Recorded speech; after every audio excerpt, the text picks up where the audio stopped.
Hi, I'm Dr. Miriam Ting, board certified periodontist at Think Oral Implants and Periodontics.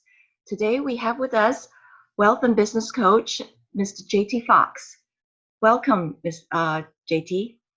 How are you, I Miriam? Thank yes, I have a few questions for you. I'm sure our viewers would like to know what is your oral care routine?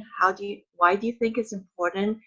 And do you have any suggestions how to encourage someone to improve their oral health? Oh, wow. I don't think anybody's ever asked me about that as well. It's interesting because I had cavities when I was younger and not brushing teeth. So I still have some of those old fillings, which they recently took out and then they put white ones in. But it's very interesting um, because obviously some people love brushing their teeth. I technically don't. I just I have to now I brush my teeth. I have to listen something in my headphones or I watch something because I'm too ADD because you have to, it's like washing hands. You're supposed to do it for 30 seconds. And I'm just so ADD. Um, the standard brushing your teeth and then flossing. But interestingly enough, I just bought a new toothbrush, the electric one, which I had one 5 years ago. But there's water that squirts out too, which flosses. And then I test after if it works. And so I thoroughly enjoyed my new electric brush now, which has now made brushing fun again. And then there was a problem, I like toothbrushes that are very hard, but then it messed up the gums. And then I had to get them raised a little bit. And then, cause I always find that the soft ones don't get rid of all the plaques. And then also I get plaques underneath my teeth and right here. So now I'm just more conscious of it because then I hate sitting at the dentist chair and and then they're scraping in it. So I'm trying to avoid, because my last dentist appointment with the gums alignments and stuff like that on a couple things was 3 hours. And I was so ADD. It was the longest 3 hours of my life. I was so ADD. And also this is COVID too. So there's a lot of precautions. And so, yeah, it wasn't it was a negative experience in terms of pain or anything like that. It was just a boredom experience as well. So that's my thing. And I think you have the exclusive because I don't think in my whole life I've ever told anybody this, even people that I know, because it's not the type of conversation. Only you, Miriam, gets things out of me. I My teeth look know. nice. And I can bet you everybody will like to know personal details about yourself. So how do you think, how would you encourage someone to improve their oral health? Well, here's the thing too. So it's correlated, right? Before the pandemic, you deal with a lot of people, and I can't tell you how many people is derived because of bad breath. And it's always the people with bad breath that are close talkers. You're I can't breathe, right? And a lot of it's because brush your tongue, dude, brush your tongue. And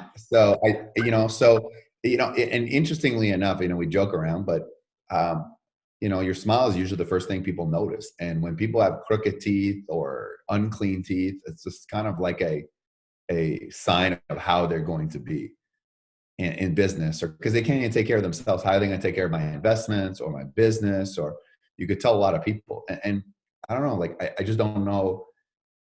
At first we don't think it's important, but because we're young and things like that. But as you grow older, it'll save you having these very expensive veneers that could cost you, or dentures that cost you $75,000. So, I think from a branding perspective, and I think from a health perspective, right? The teeth are really what people know. They're kind of connected to everything. They're connected to eating. They're connected to your health, and sometimes headaches are derived because of teeth. And so, one of our clients is a very successful dentist in Dubai in biohealth teeth. I should set you up with him as well to see. And he was just saying that people just think it's teeth, but teeth is everything. It's image. It's the composition of the body. People don't think of that way. So I think it's underestimated. But people will never tell you. Very few people tell you have bad breath. Very few people will tell you have bad teeth, so they don't want to do business with you. Or they don't trust you. So it's kind of one of those things you don't tell people. You just walk away. How about the gums? How about like gum disease? What are your thoughts on that? Well, I mean, every day I wake up and I talk about gingivitis or, halitosis of the mouth, if you want to get more specific with me. But yeah, for a long time, I didn't brush like floss as much because I was like, and this is probably like goes back to 6, 7 years. And then I would go to the dentist, right? And I didn't have any cavities, but the stuff would just start bleeding. And they didn't say anything, but I'm looking at the tube, which is clear, and it was like, and it's like you need to floss because what happens is, your gums are going to deteriorate, and as a result, it's going to cause pain and stuff like that. So then I started, I don't know, I got the message, and also too, I quit the caffeine, sorry, the soda. The stop in the teeth. I thought that was very interesting. Which part in the teeth? Sorry. The part where you talk about the stuff in the teeth and you did this, the stuff in the Oh yeah, teeth. yeah, yeah. So what happened is, I would go to the dentist chair and they would go in and it would just bleed. And every time I had the tube and then kind of go out and I could see the red thing. And she was like, Oh, you have uveitis. Yeah. So, and I'm like, it's going to ruin your teeth and stuff like that. I'm like, so it was kind of like one of those things that I don't know why I was just being lazy. Cause like, I don't know, like, and then it's interesting, but one of the things that changed to having those little floss as opposed to wrapping it around. Because I would always like wrap up my flossing, and I always felt like my fingers were going to get cut off. Rich people problems. And so it was like it's like now I kind of realize that everything is connected. And at that time, not only that, but I had braces when I was younger, so I got an Invisalign. So you can see they're straight now.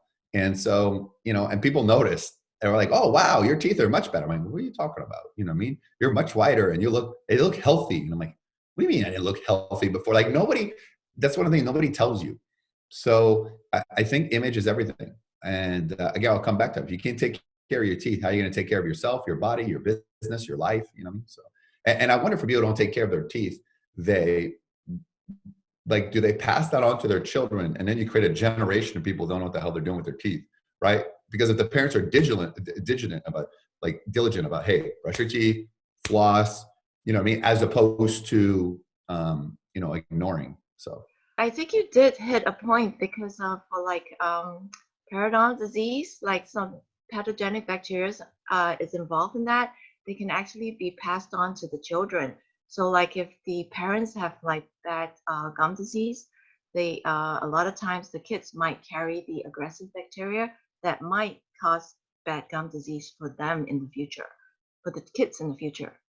So that's something interesting to know. I agree. I think, what's interesting is people, just like people need to listen to me in business, they need to listen to you. They need to listen to you. They need to listen to the experts. And, that's why you went to school. That's why you have the training. So I think it's foolish when people don't listen to their, periodontist or dentist, their doctor's advice, or for me in business as well. And I think, they know, and they know what they're doing. You know what you're doing. So I think that's a big mistake people do. Like, to be honest with you, like whatever you tell me to do, I would do it. You have the training, you deal with it, you've seen it all. So I don't know why anybody would just argue about that unless you're just plain ignorant of self-destructive. Like, I don't care. Well, okay. You don't care now, but you're going to care later. Just like smoking. You don't care now, but there is a cost later on. Okay. Do you have any last words for the viewers as to why they should stay healthy, improve their First of all, I've done thousands of interviews. This is my first interview talking about my teeth. So this is a groundbreaking exclusive. It'll probably make news all around the world, not for my business accomplishments, but for my teeth habit. Listen to people like Miriam, floss, brush, but more importantly, just like a business, there are ways to optimize your teeth and the way to optimize the health of your gums and the health of your mouth. And that's why you need to listen to people like Miriam. Because I'm telling you, when you smile, right, you want you want your smile to reflect the mood of your teeth and your gums. You don't want to like, I'm so happy, and it looks like you're decomposing inside your mouth. So listen to Miriam. That's all I'm going to tell you. Whatever she says, that's what I do. Whatever she says, I just listen to it. Because why would I argue with Miriam? That's my final words. JT, thank you so much. Thank you for a great interview. Well, we look forward to hear more interesting dental health tips from you in the future. Thank Breaking you. news. JT Yeah. Foxx did not floss 6 years ago. Breaking news. That'll be the headline all over the news today. Miriam has the exclusive. But thanks for being on your show, by the way. Thanks for being brave enough to have a show like that that'll educate people about exactly what they need to do. And I'm sure this will be a highly watched episode. I have no doubt about it. Yes. Thank you for giving me this opportunity. Thank you so much. Thank you.